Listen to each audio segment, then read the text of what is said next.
our papers on framework for predicting optimal price time to sell a home. My name's Adeel Qureshi. My background's in finance and accounting. Uh, And my name is Tricia Herrera. I'm a systems engineer. Hi, my name is Phillip. My background is in security. Hey everyone, my name is Joe. My background is in data science. and our advisor for our paper was Reannan McDaniel. It can be challenging for a home seller to determine a home's price. Typically, in this situation, a seller must decide whether to invest large amounts of time in meticulous housing research or to hire someone like a realtor to do the legwork for them. In both cases, sellers are at risk at overpricing their own home or paying sky-high commissions. This has resulted in machine learning being used to help sellers.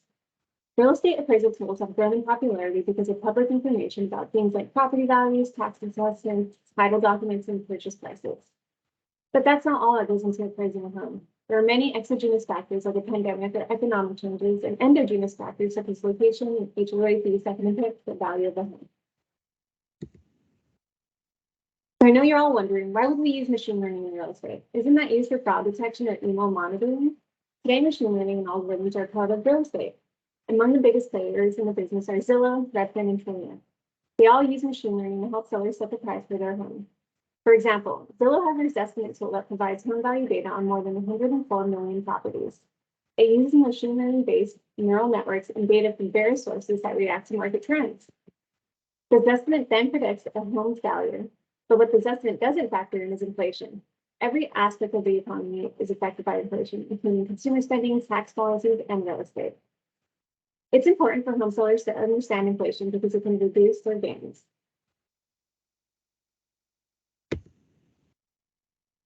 In real estate, location is the number one rule, but I can attest personally after moving into my house that a home's features are just as important. These house features can often be used to estimate a house's value. In an analysis of the thousands of closed housing transactions by Realtor.com, Elena Cox investigated which endogenous factors affected house prices.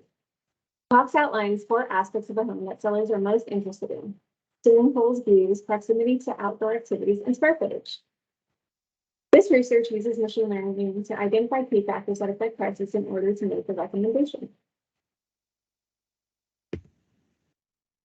So the exogenous factors, our study covered 3 that we selected, which was inflation, housing inventory, and new family home construction. There are more factors, but we wanted to narrow down. The other one we looked at, which was outside the scope, was interest rates due to complexity.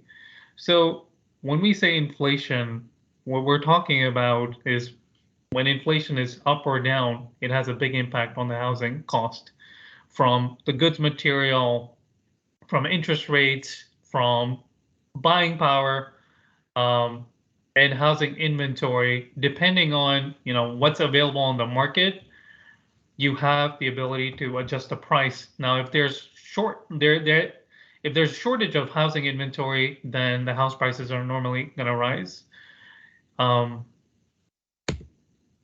So why is inflation important? As we can see from this chart, inflation's been rising steadily 2% over the last 30 years. It started increasing more from 2020, which is more than 2%, which is causing the cost for consumer goods, housing prices, interest rates to go up. Our problem statement. So the objective of this study is to get home buyers the ability to know price of their house without having the ability to do deep market research or hiring a real estate agent. And the method, we collected data from Virginia housing data, and we used deep learning techniques and to summarize ensemble predictions. And we'll cover that later. Thank you, Adeel. In terms of the data that we collected, Adeel had mentioned that we used the Virginia housing data. We also utilized another data set as well, where we pulled directly from the API, using APIs from the St. Louis Federal Reserve website known as FED. Utilizing FED, It has an enormous wealth of various economic related data sets that we utilized to integrate into our machine learning techniques that included various information and data on growth, employment, inflation, and very much provided us the power of understanding various economic statistics in various economic areas. In terms of the ANOVA dataset, the ANOVA dataset was pulled from the Kaggle challenge dataset, where really focused on the Northern Virginia area where home prices were being able to predict in the Kaggle challenge. We utilized this prepared data set as one of the key training data sets that enabled us to not only predict at a certain time, but forecast over a period of time, going well above and beyond the initial Kaggle challenge. In terms of the validation data set, we utilized a different environment instead of the Virginia housing data. We scraped data off of the Zillow website specifically for Idaho. We use the Idaho environment to be able to validate our models and to be able to benchmark our performance. To one of the challenge areas that we identified in utilizing Idaho opposed to the training data set of Virginia is that Virginia is a relatively wealthy state where in 2020, the median income was $81,000. This was a very important area to be able to understand the area of how well our model was being able to predict it, due to the fact that Idaho, comparatively within 2020, median income was $66,000. So in order to understand and be able to visualize the importance of our main objective here was essentially to empower the home sellers with not only the data, but also be able to provide them the optimal price to go to market with their house, is to be able to visualize a lot of these key features and to be able to determine how they impact with other features. Here we utilized a correlation plot and being able to determine based off of the principal component analysis for the Virginia neighborhoods. Here we're able to understand what are the top features, including the importance of having garage spaces, the number of bedrooms, and also how fireplaces overall impacted on the various trends that we're seeing for home pricing. Next, we're going to go into our specific methods. Back to you. Thanks, Philip. Yeah, so we can split this analysis into two distinct machine learning use cases. The first one would be time series or temporal forecasting. And for this, we employ what's called an LSTM, and we'll speak about LSTM shortly. But we've employed these LSTM models to predict future inflationary trends and future Virginia housing trends. And then the second piece of this analysis would be actually predicting the home close prices. So basically, what is a home in Virginia worth at this point in time? Once we have an accurate model to predict a home's value today, we superimpose the inflationary trends that we believe we're going to see and the housing trends that we believe we're going to see to get the optimal time to go to market and the optimal price to sell at. So what is an LSTM? An LSTM is a deep learning architecture that has gained a lot of popularity with sequential modeling. And by sequential, I mean things that have some kind of order. It's very often used in sound or signal processing, and also very often used in time series forecasting, because time is by definition sequential. So LSTMs are very, very good at predicting time series. And one other very important thing about LSTMs is they have a quote unquote memory mechanism. So an LSTM can look back 12, 15, 20 months, use those 12, 15, 20 months to predict the next month. And then once the next month is predicted, that new prediction will be fed back into the model to predict future months. So LSTM kind of rectifies a lot of the problems that a lot of traditional methods like ARIMA or Holt-Winters had. And to expand a little bit on this LSTM, so LSTM is a deep learning architecture. It does use neural networks. And we did try a lot of different architectures when we were building this LSTM. But the ultimate one that we landed on was a pretty simple one. It's a 100 node initial layer and a 100 node hidden layer. So those are really the only layers that we have here, and then obviously the output layer. The input layer, we have a ReLU activation function, and the output layer, we use stochastic gradient descent, mainly because it's computationally efficient and very highly used in the community. For the loss, we just used mean squared error, which is a very common metric for any kind of prediction tasks. The results. You'll see on the left is Virginia's housing market. The blue is the prediction for where the housing market is going to go, and the orange is what's already happened. And then on the right, we have CPI, which is a measure of inflation. When we look at the housing market, it looks like there's a short-term gain and then a longer-term decrease, implying that housing prices will likely fall over time.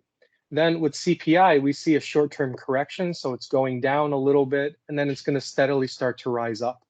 Why are these two graphs very important? Because if the housing market is actually going to cool down while inflation simultaneously starts to increase, the real gains that a home seller will get will start to also decrease. The value of their home overall will decrease over time.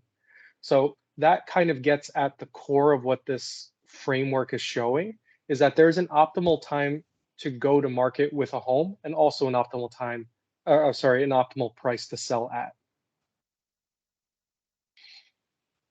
A few more detailed results. To predict actual home close prices, a model ensemble was used of XGBoost and random forest. The reason we ensembled these two is because they had very robust results. And you'll see on the table on the right, the mean average error of the XGBoost and the random forest when predicting close prices was about 47,000. So in other words, on average, the XGBoost and the random forest were about 47,000 off from the actual home close price. And this might seem a little bit high, but it's actually quite strong performance given that there's a lot of variation in homes. There's condos, there's apartments, there's 2, 3, 4 bedroom homes. So factoring in all of that variance in the data, the ensemble model was able to predict the average home with about a $47,000 variance. And Philip kind of alluded to this. We do have a validation data set. And the reason we chose Idaho was because it was a very disparate state from Virginia. Virginia is kind of wealthy. Idaho is not as wealthy. And that's really the reason Idaho was chosen, just to introduce even more variance into the model. Now, while the results on Idaho aren't as strong as the results on Virginia, the model does seem to capture close prices quite well, even in Idaho. The mean average error was about 77,000, and that's before adjusting for any kind of neighborhood effects like we did in Virginia. So the takeaway from this slide really is that the model is quite robust and it will only get stronger with more iterations.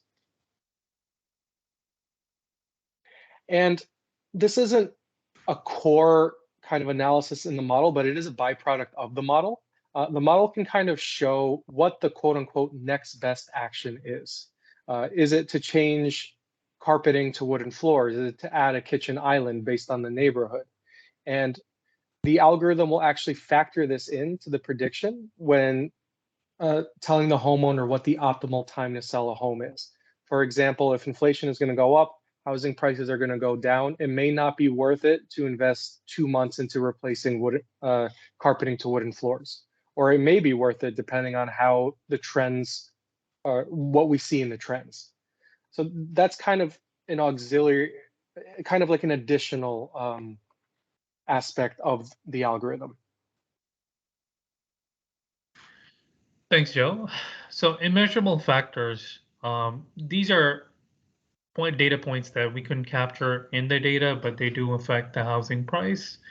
from individualized preferences for sellers, HOA constraints, which just means, depending on the area they're living at, you might have a higher HOA and lower, and that can affect the price.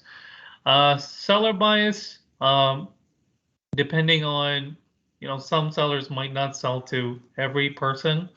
So they might have some biases depending on what type of couple or person they want to sell. And just love letters where, people send letters to the house owners, letting them know that they're interested in the house, they love it, and they can raise their families. So these are factors that play in the selling process of selling the house, but we just couldn't capture that.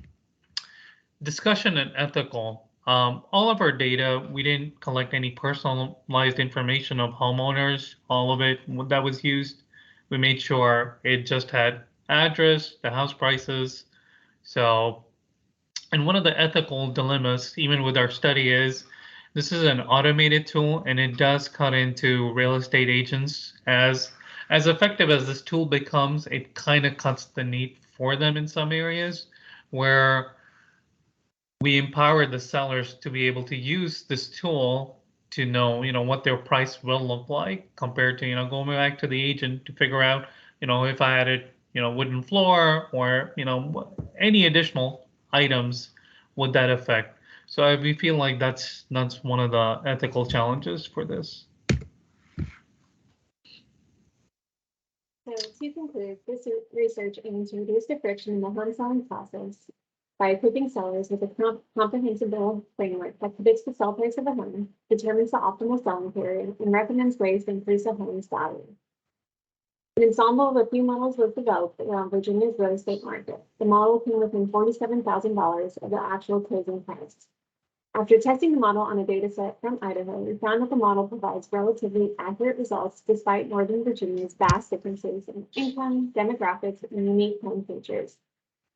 It was then determined that inflationary trends and features of a home play a significant role in predicting home prices. As inflation rises and home prices fall, every seller has an ideal period to sell a home before inflation reduces the real estate gain. We also established a way to determine features like adding a kitchen island or if remodeling a bathroom can increase the value of the home. Lastly, several possibilities exist in the area for further exploration. For example, housing inventory and interest rates can be studied further in the next iteration.